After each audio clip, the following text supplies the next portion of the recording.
দুধ কেরুম রে? ওমা দুধ চেনেন না? কেনে আমি কেনে চিনবো? আমি তো জন্মের তো অন্ধ, কোনোদিন দেখি না। তুই দেখছত নি? হয় দেখছি, মুই তো অন্ধ হয়েছি 7 বছর বয়সে। এর আগে কত দুধ খাইছি বাড়িতে, পেয়ালায় ইচ্ছে মতন দুধ খাইছি। দুধ কেরুম রে? সাদা সাদা কেরুম?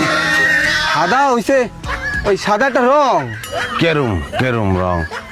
ওরে কেমনি বুঝাম, ওই বকের লাহান বক কেরুম রে?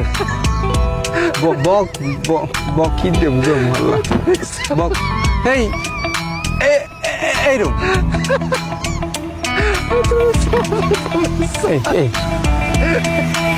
এতেরা দুধ না খাবাই তো ভালো করছে। কে দুধ যদি এরম হয় তো গলা আটকাই মরে যাইতাম। আপনি যে কি কর না ভাই,